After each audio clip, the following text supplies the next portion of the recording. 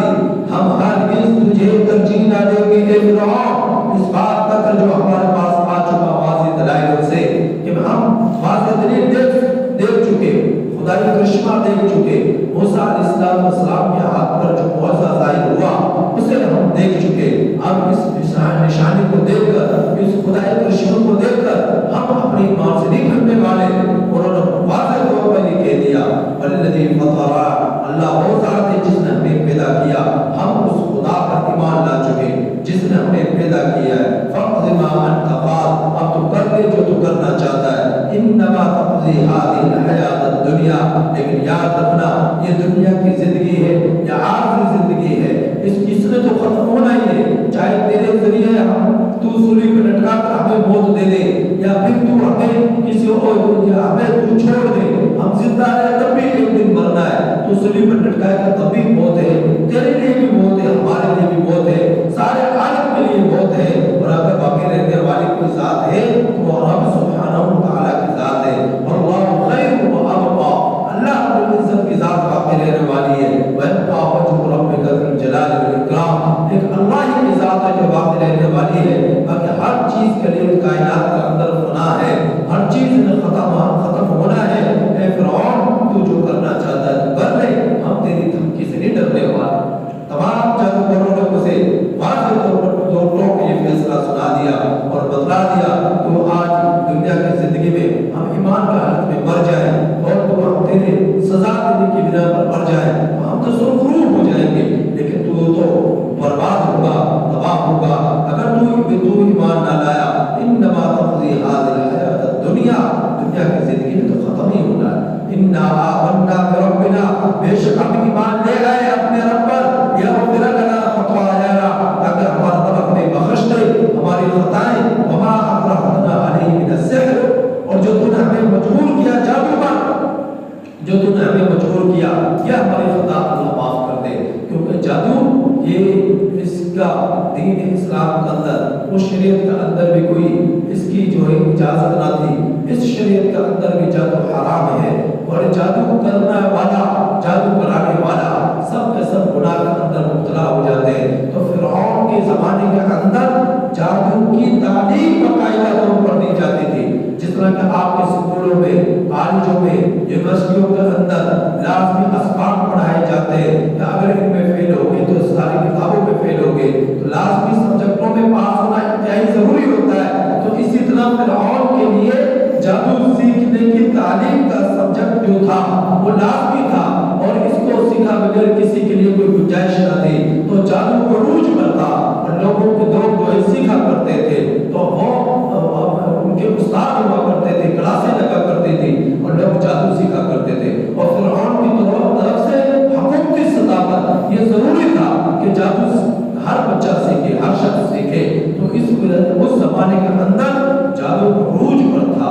عروج پر تھا۔ تو اس بات پر وہ اللہ تعالیٰ سے معافی مانگنے لگے کہ اے اللہ، جو ہمیں اس نے مجبور کیا تھا جادو سیکھنے پر، ہمارے اس گناہ کو معاف کر دے، ہم تو مجبور ہو کر نے سیکھا، اب ہم آپ پر ایمان لے آئے ہیں، تو جو ہم نے اس سے پہلے ایمان لانے سے پہلے جتنی خطائیں کی ہیں، جتنے گناہ کیے ہیں، تیرے نبی کے مقابلے میں آئے ہیں اور ہم نے جادو سیکھا اور جادو کو ہم نے پیش کیا تیرے نبی کے مقابلے میں، اے اللہ تو ہمیں معاف کر دے ہمارا یہ گناہ، اور تو معاف کر دے ہمارے حالت کفر کے گناہ۔ اے اللہ تو رحم فرمانے والا ہے، کرم فرمانے والا ہے۔ تو جادو کروں نے اللہ تعالیٰ سے فرعون کی دھمکی کا جواب ہی دیا، جو تو کرنا چاہتا کر لے، ہمیں بھیجنے والے ایمان سے ساتھ میں اللہ تعالیٰ کی طرف رجوع کرنے لگے اور سجدے میں گر گئے۔ اے اللہ تو ہمیں معاف کر دے، ہمارے گناہ معاف کر دے، ہمارے خطائیں معاف کر دے، ہمارا جادو کے عمل کو معاف کر دے۔ اللہ پاک سے معافی مانگنے لگے، رونے لگے، گڑگڑانے لگے اللہ رب العزت کے حضور۔ تو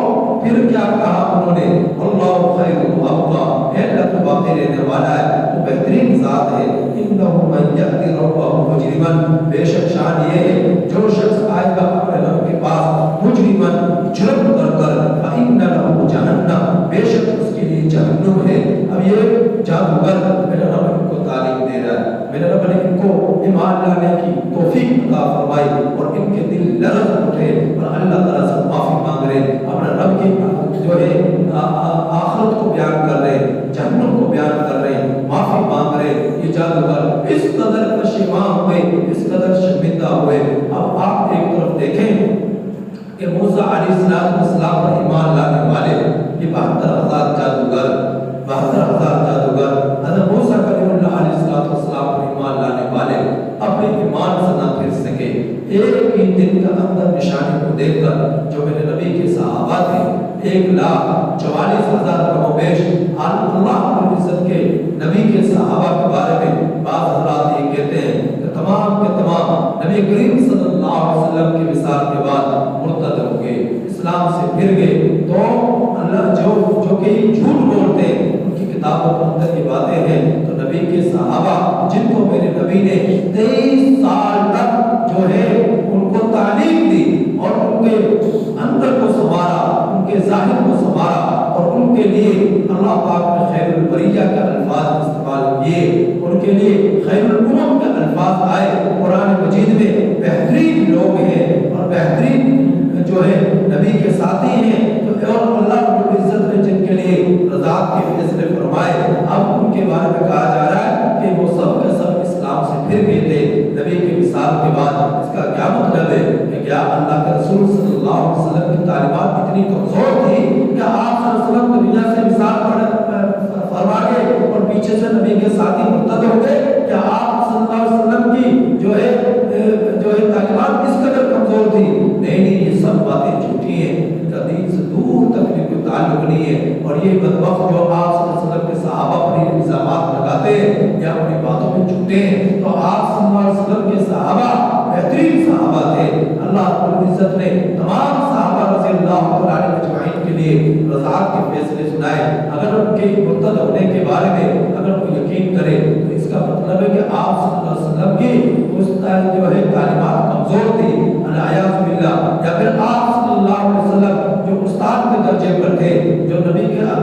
جو صحابہ کے استاد تھے، آپ صلی اللہ علیہ وسلم کی تدریس کمزور تھی، یا آپ صلی اللہ علیہ وسلم میں العیاذ باللہ اور وہ صلاحیت نہ تھی کہ جن کی بنا پر وہ صحابہ رضی اللہ عنہ اجمعین کے ظاہر اور باطن کو سنوار سکتے۔ تو موسیٰ کلیم اللہ علیہ السلام کی تو ایک دن کی تعلیم نے اور جو جادوگروں کو اس قدر پختہ ایمان والا بنا دیا کہ وہ صلیب پر لٹک گئے اور ایمان سے نہ پھرے۔ اور نبی کریم صلی اللہ علیہ وسلم کی تعلیمات کا زمانہ 23 سال کا گزرا، اور آپ صلی اللہ علیہ وسلم کی 23 سالہ زندگی کو دیکھ کر، 23 سالہ نبی کے ساتھ رہ کر وہ لوگ کیسے ایمان سے پھر سکتے تھے، وہ کیسے ایمان سے مرتد ہو سکتے تھے؟ تو وہ لوگ کے بعد کافی کہتے ہیں کہ سوائے چند لوگوں کے سب ایمان سے پھر گئے نبی کی وصال کے بعد۔ ان میں وہ کہتے ہیں کہ حضرت مقداد رضی اللہ عنہ اجمعین اور چند ایک صحابہ عمار وغیرہ رضی اللہ عنہ وغیرہ، چند ایک صحابہ کا نام لیتے ہیں، باقی سب کے بارے میں کہتے ہیں وہ سب کے سب ایمان سے پھر گئے۔ تو ایسی وہ اپنی باتیں جو کرتے ہیں من گھڑت باتیں اور بہتار الزامات اور الزام تراشیاں جو لگاتے ہیں یہ غلط کرتے ہیں۔ اللہ پاک سے ڈرنا چاہیے، اللہ رب العزت کے غضب سے انہیں ڈرنا چاہیے، پناہ مانگنی چاہیے۔ اس طرح کی باتیں نبی کے صحابہ کی طرف منسوخ نہیں کرنی چاہیے۔ تو نبی موسیٰ کلیم اللہ علیہ السلام پر ایک دن میں ایمان لانے والوں کے حالات یہ ہیں کہ سب کے سب زمین پر لٹک گئے، شہید ہو گئے، ایمان سے نہ پھرے۔ تو میرے نبی کے صحابہ 23 سال نبی کی صحبت میں رہ کر کیسے ایمان سے پھر سکتے ہیں؟ تو کہنے لگے وہ جادوگر کہ انہ من یأتی ربہ مجرما، ایک دن آئے گا کہ اللہ رب العزت کے سامنے آئیں گے وہ لوگ جو انہوں نے جرم کیا، فإن لہ جہنم، بے شک ان کے لیے جہنم ہوگی، لا يموت فیہا ولا یحییٰ، جہنم میں جانے کے بعد نہ ان لوگوں کو موت آئے گی نہ ان لوگوں کے لیے زندگی ہوگی،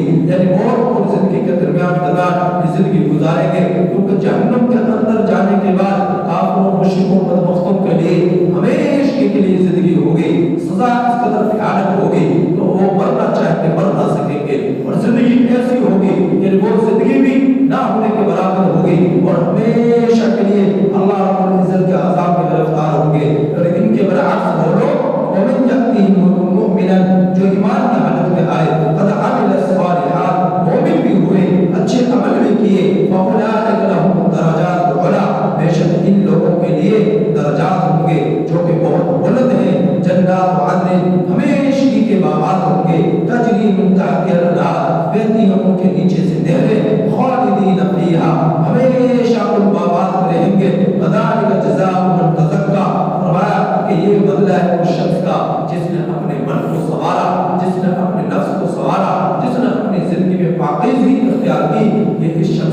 بتلائے کہ ہمیشہ کے باغات میں رہیں گے، اللہ رب العزت جنت انہیں عطا فرمائے گا۔ تو دنیا کے اندر ہمیشہ کفر سے پناہ مانگے، شرک سے پناہ مانگے، اور ایمان لانے کے بعد اعمال صالحہ کے ساتھ اپنی زندگی کو جو سجا لے، بہکا لے، خوشبودار بنا لے اور سنوار لے یہ اعمال صالحہ کے ساتھ۔ تو